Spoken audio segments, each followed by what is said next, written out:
3,329 persons charged with cannabis-related offenses. Of those, 76% were charged with possession of cannabis. Okay.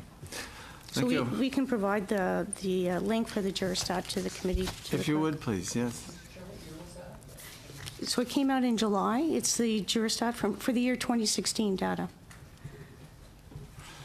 Okay, that completes our 7-minute rounds. Now we go to 5-minute rounds with Dr. Carrie. Thank you very much, Mr. Chair, and I want to thank all the witnesses for being here, because at the end of the day, I think everybody's priority is the health and safety of Canadians, particularly our youth, and I think everybody would agree that youth use is obviously too high. But I'd like to maybe challenge a little bit what Madame Bogdan said, and you said clearly the status quo is not working, but according to the World Health Organization and the Public Health Agency of Canada, they released a survey of over 30,000 kids in 377 schools across Canada. This survey was first administered in 1990. And according to this survey, which surveys kids, cannabis use is now at its lowest level since 1990. About 23% of boys and girls aged 15-16 report having tried the drug, which is down by half compared to its peak in 2002, when 50% of boys said they had smoked. So I was interested that you parroted exactly the government's line that Mr. Oliver put out, that obviously the status quo is not working. So if we define the status quo, we've seen the rates go from, say, 50% to boys, and maybe it's just 40% or whatever, but clearly we're seeing a decline to where they're saying it's around 22% now. If we're saying a decline of that percentage is not working, how would you define a system that is working, and how are you going to measure what you're going to be doing? And do you have any evidence to suggest that legalization is actually going to lower that even further? Thank you for that question, Mr. Chair. So I appreciate that. I shared with the committee the information that we have. The Health Canada does regular surveys of Canadians and young people to get a better fix on on the rates of use. I think perhaps and we are also investing additional funds in to undertake additional surveys to get even a better sense of. My question though is that you've said that the status quo is not working. Yes. And I'll take that statement at face value, what you said, but according to the evidence that's out there, it seems like it says cannabis use is now at its lowest level since 1990, and it seems significantly so. The approach of legalization, we've had a few states that have done it. Is there any evidence that that will go even lower with your approach? And if you define it as not working, going from 50% at its peak down to 23%, how are you going to define something that's working? My colleague, Mr. Costin, will answer your question. Sure. I'll do my best to answer your question. So I'm not familiar specifically with the data that you're making reference to, but I can talk a little bit about the data that we have at our fingertips, which inform the position around youth access. So the Health Canada, one of the Health Canada surveys that Ms. Bogdan was referring to is called the Canadian Tobacco and Alcohol Drug Survey. It's a survey that's issued every few years, and it allows us to track use longitudinally.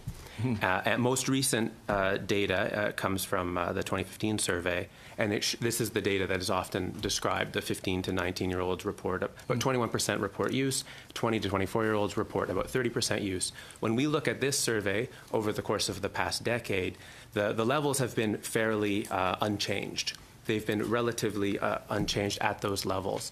I think to your question, the second part of your question about what confidence we have that in moving to a new control framework that we might see those rates decrease. I think the experience in Canada in terms of tobacco control is perhaps illustrative insofar as you have a fairly aggressive regulatory regime coupled with a number of other education and prevention and cessation and policy well, interventions. Mr. Costin, that is Pardon me? theoretical, and what I was quoting is the World Health Organization and the Public Health Agency of Canada. They released it. It is the 2014 Health Behavior in School-Age Children Survey. So maybe you can take a look at that, but I'm not talking about a theoretical thing. We're worried about our kids. And that's kind of where I wanted to see how are you actually coming up with the statements that you're saying the status quo isn't working. So maybe just I'll move along here to Ms. Crampton. What happens today if I'm under 18 and I get busted for a couple joints? What happens to me? And if I turn 18, does that record get wiped or does it stay on forever? How does it work? So legal might be better to answer with regard to what happens to a criminal record. But there is the option of charging under the Youth Criminal Justice Act. A youth could be charged with an offense of possession. However, there's always officer discretion involved in any charges that we lay. What happens today, the officers do have discretion, but with the proposed legislation, I believe the amount was 5 grams. From age 12 to 17. And I don't know if you are aware, but 5 grams of marijuana, I think it can go for 10 to 15 joints, right? And this is not just high school. These kids are in public school, some of them. So maybe I will ask Justice, like what happens now? If I'm under 18, I believe, Ms. Morrissey, you said that this is going to be something that stays with me my entire life, but I know people that have been charged in the past. I think at 18, doesn't it get wiped? Or it can get wiped, right? Yes, records can. For youth records are dealt with, absolutely. They're dealt with differently, and they're protected against disclosure and after the sentence has been served. But in the sense of what your question was, I think was dealing with 2 aspects. What happens now when a young person is found in possession of drugs? Police have just discretion right now. Yeah, under most the of the Youth time they Criminal don't Justice charge, Act, right? right? They can do They can. a warning, a caution, refer to a community program, or charges can be laid. Under C-45, that discretion would continue to apply where an offense is alleged to have been committed by a young person, but you were talking about the 5 grams. Yeah. Again, that would depend on whether a province has implemented a different approach to deal with the 5 grams under their non-criminal law Well, I'm talking powers. about this legislation. Seems to be okay with 5 grams, and I'm just saying people in my community aren't okay with that. And So if we can let her answer. sure, yeah.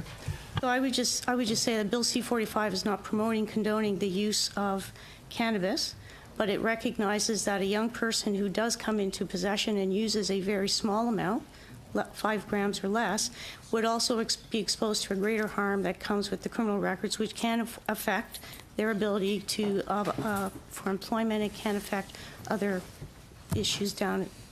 So there are harms getting involved with the criminal justice system itself, not just the record, but the whole experience of being involved in the system can also have a greater negative impact than what comes from a small use of a small amount of cannabis.